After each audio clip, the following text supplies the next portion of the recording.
comme ministre de la Justice, membre éminent de l'APR. Oui. Évidemment, les questions de justice sont revenues et ont été posées surtout par l'opposition. Oui. Et les gens, quelque part, lui ont fait part de leurs préoccupations par rapport à la justice de ci réew mi. Oui. Et c'est vrai que les gens ne l'ont pas raté. Et c'était tout à fait normal parce que xam nañ justice ni muy doxee contexte bi li fi xew les refus d'exécution des décisions de justice les emprisonnements en masse des gens de l'opposition. Oui. L'interdiction systématique des marches, les restrictions des libertés. Oui. L'imposition de la force à la place de la justice. Donc il y a énormément de choses yoo xam ne ñëw nañ ci. Et surtout le cas le plus prégnant mooy décision de justice bi am Ziguinchor ñu war ko appliquer ñoom surtout nag li ci gën a doy waar mooy ñaar ñi nga xam ne ñoo ngànk mbir mi. muy maître Aïssata Tall Sall ak Sidiki Kaba ñoom ñëpp. Oui.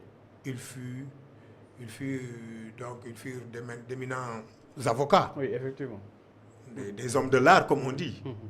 Et bizarrement ñoom lañ doon wax bu njëkk ba moom la ñu ñëw tey di ko contredire. Par exemple, je prends l'exemple de maître Aïssata Tall Sall. Oui. bi doon défendre le président Khalifa Sall à la cour de la justice de la CEDEAO. moom mooy wax tey ne l'État du Sénégal n'est pas obligé d'appliquer les justices donc les décisions de la cour de la justice de la CEDEAO. Alors que moom dans l'affaire Khalifa Sall moom moo demoon di défendre Khalifa Sall foofu donc à la cour de la CEDEAO. Donc ñooñu bu ñu demee ba tey une décision de justice ñoo xam ne lépp c'est plus en fait li gën a élémentaire. ñun ñu deful droit sax xam nañ ko. xam nañ ni la décision prise par le juge Sabassy Faye est exécutoire waruñu xaar ñuy dem ay cassation ak yooyu dañ ko war a exécuter. Maintenant ñoom bu ñuy saisir donc la Cour suprême ñu saisir ko. Mais à ces questions-là. mënuñoo teg dara suñu loxo. lu dul oui donc des décisions de justice sont susceptibles de recours il faut que recours yi jeex ñu soog a xam fu ñu féete loolu lañu teg suñu loxo. Et fi ngay sentir le niveau de dégradation de notre justice parce que mënoon naa comprendre quelqu'un comme Abass Fall qui n'a jamais fait droit qui est à 100% politique mais yow koo xam ne yow tu appartiens au monde de la justice. Oui. nekk avocate. ministre de la justice fu ne nga dem fa défendre ay nit. te yow yaay xëy loolu nga doon défendre bu njëkk ba yaay xëy. di ko voilà di ko weddi. pour un avocat je trouve que c'est extrêmement grave. Sidiki Kaba moom c'est la catastrophe quoi li le président Ayib Daffé wax dëgg la. moom il est à la tête du ministère de l'intérieur boo xam ni li ñu naan banditisme d'État banditisme administratif la ñuy def quoi. Et puis lui. moom moo fi doon défendre les droits de l'homme c'est aujourd'hui moom mooy ñëw actuellement nii vraiment di ko bafouer mais c'est extrêmement grave.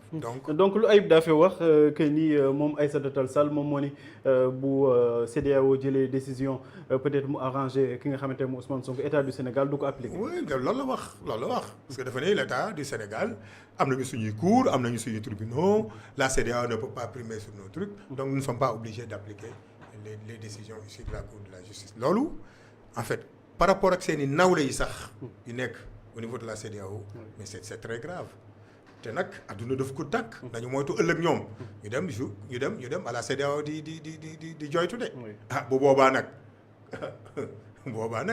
nañu cohérent waaw comme j'ai dit tout à l'heure elle a été là-bas pour défendre Khalifa Sall c'est elle qui revient pour dire ça je veux dire où va le Sénégal quoi. lan la leen tontu ci détenus yi nga xamante ni dañ leen tuddee ay détenus politiques tolloon ci 1000 xam naa ñi ngi wàññeeku nànk-nànk mais situation carcérale ñi nga xamante ni tey ji dañu nekk ci longue détention préventive lan la ci tontu moom. oui mais xam nga ñoom nee nañu Sénégal amul détenu politique quoi. am ñu jàpp la ñuy def naka sudul noonu c'est comme si Bassirou Diomaye Faye dañ ko jàpp ci mbedd ma muy toj. c'est comme si Fadilou Keïta dañ ko jàpp ci mbedd mi muy toj. c'est comme si Falla Fleur dañ ko jàpp ci mbedd mi muy toj. c'est comme si Amidia dañ ko jàpp ci mbedd mi muy toj. xam nga c'est-à-dire que loolu moom mooy lu kenn mësul gis am na y a des gens yoo xam ne bracelet kese lañ takkoon ñu ngi ci kaso bi.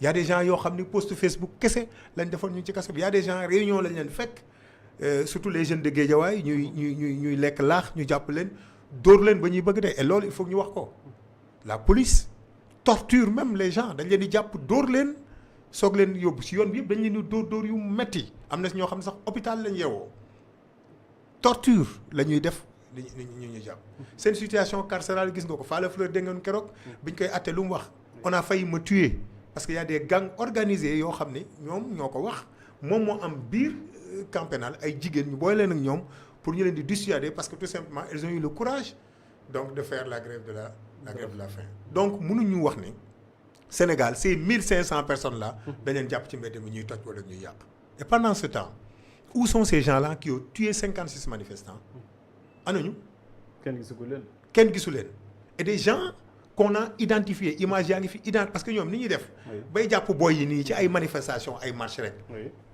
mais ils ont les mêmes images que ñi nga xam ne ñoom ñoo doon tirer ci kaw nit ñi di leen brutaliser ces images sont là tout le monde voit ça c'est la raison pour laquelle ñun on a déposé une plainte à la cour pénale internationale donc c'est-à-dire que ay caaxaan la ñu nekkee ils jouent avec le droit ils jouent avec l'État te réew mi toll na foo xam ni Pape Makhtar buñ ci jugul parce que ñoom ñu ngi naan y a même kenn ku bokk ci ñoom ne yi donc am na ñu jàpp ku mel ni président Ousmane Sonko bu mu génn waaw bu mu génn tëj leen ko ci kaso bi parce que depuis bañ ko jàppee ba léegi jàmm am na pour ñoom donc jàmm am na Sénégal nii pour ñoom lii mooy jàmm. député moo yëg te kàddu moo yëg wax loolu pour ñoom loolu mooy jàmm Ousmane Sonko mu ngi ci kaso bi dëkk bi nee na teg loolu mooy jàmm mais il se trompe lourdement loolu du jàmm ñoom li nga xam loolu du jàmm parce que bu ñu xoolee li xew ci réew mi actuellement nii surtout ces jeunes là yi nga xam ne ils partent en masse di daw di génn Sénégal ak yeneen ni gis fii ñu ne loolu mooy jàmm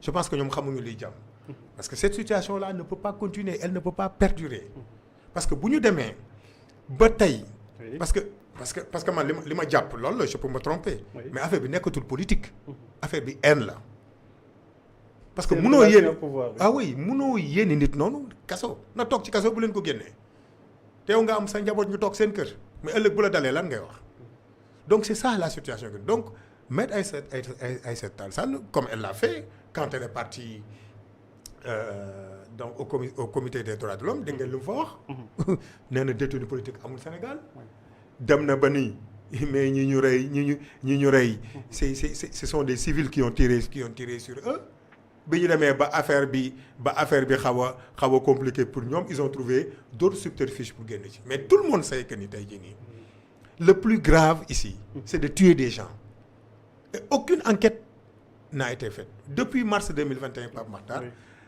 Macky Sall lan la waxoon commission dañ ko teg sur place pour enquêter ana commission bi moom Sidiki Kaba sax moo ko waxoon jamono jooju anamu avec son livre blanc anamu et pourtant il y a des membres de l'APR yoo xam ne xam nañ leen qui ont recruté des nervis am nañ ci ay éléments qui ont recruté des nervis y en a même des députés yu recruter ay nervis pour ñu daw ci kaw ay nit waxuñu ko ci ay caaxaan xam nañ ko ak la police yi àndoon ak ay civils ñuy rey ay nit gis nañ ko ak la gendarmerie qui torture gis nañ ko on a vu ces images sont là ñu yor ay fetal di tirer ci kaw nit ñi mais loolu mën nga ko fee bàyyi dem jàpp ay nit yoo xam ne ay post Facebook lañ jàpp ay pauvre dame wax naa ko kii Aïssata Tall Sall danaa ko votre fibre féminine xanaa dina yëngatu ci lii ay jigéen ñoo xam ne ay yaay lañu comme yow ay bàjjan lañu ay sœur lañu comme yow waroo seetaan ñu leen tëj ci kaso bi ci ñàkk fayda am na ñoo xam ne fii lañ leen jàppee buntu kër Ousmane Sonko ñu taxaw buntu Souma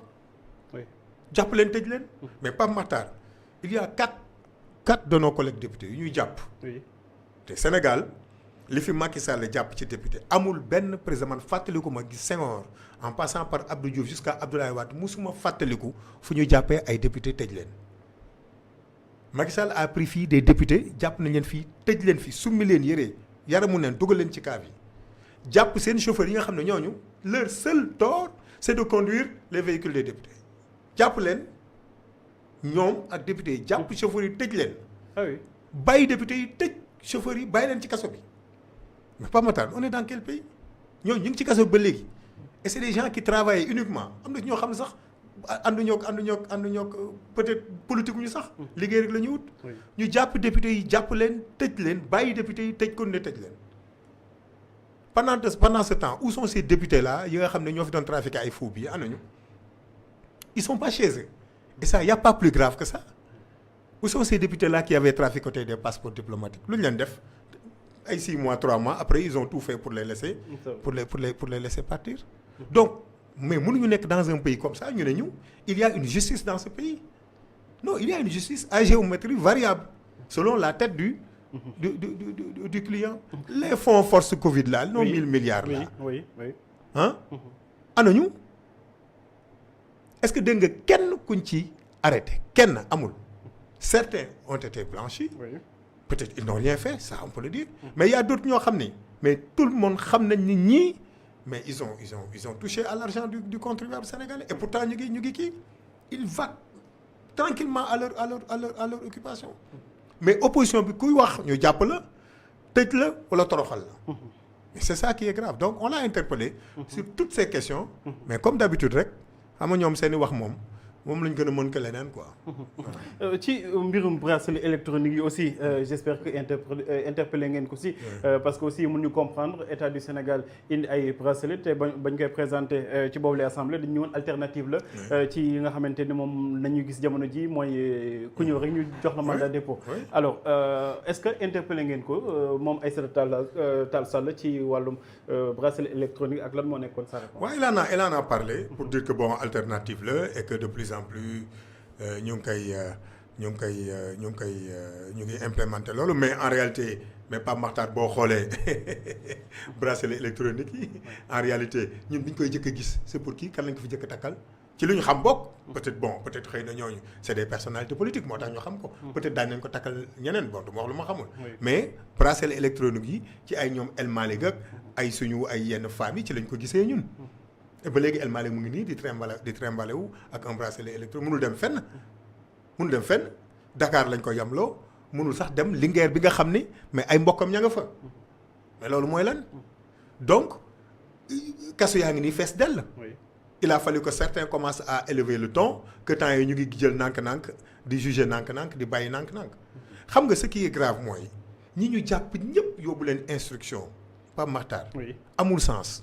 ñoo nooy jàppee nit ci manifestation yóbbu ko instruction ba pare parce que ils savent que bu ñu leen yóbboo directement devant le juge à la correctionnelle au correctionnel je ne sais pas dañ leen di bàyyi ñu dem en correctionnel dañ leen di bàyyi ñu dem regarde dans tous les autres départements dans toutes les autres régions ñi ñu jàpp ci manifestation yëpp bu ñu demee ci juge bi da leen di libérer c'est à Dakar qu'ils font ça pourquoi parce que xalaat nañ ne loolu mën na dissuader xale yi mën na leen tiital te boo gisee kaso man yéene moo ko kenn moi j'ai fait la prison mais kaso ku fa génn musuma gis ku génn kaso radicalisé woo parce que da ngay gis loo xam ne da nga naan ce n'est même plus la peine amatuma leneen et c'est ce qui est en train de se passer des jeunes qui n'ont rien fait man am naa ci kenn koo xam ne peut-être fii laa koy waxee ñu bari xam sama jarbaat la mu ngi ci kaso bi génn di jënd ndekki mbaaw ñu jàpp yóbbu ko am naa ci sama benn sœur boo xam ne géejawaay booy bi dañ ko fekk ci boutique bi yóbbu ko ku jënd gaz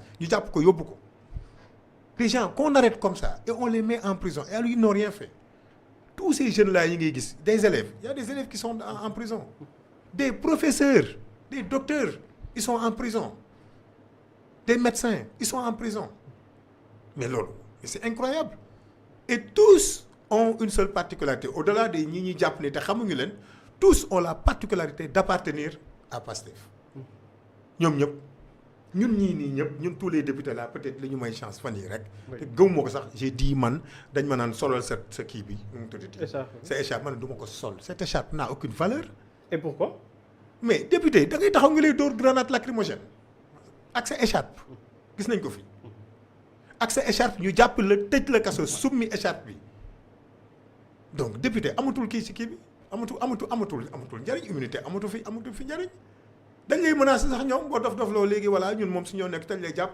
yóbbu la ci kaso yenn saa yi dañu am sax ay quelques petites informations ay nit duñu woo naan leen def leen nànk parce que gars yi ñu ngi leen di waajal des députés qui jouissent d'une immunité parlementaire waxuñu sax bu ñu kenn jàpp mais boo koy jàpp teg ko ci yoon le président Birame Souleye fii lañ ko jàpp tëj ko yóbbu ko alors qu'on devait lever son immunité parlementaire.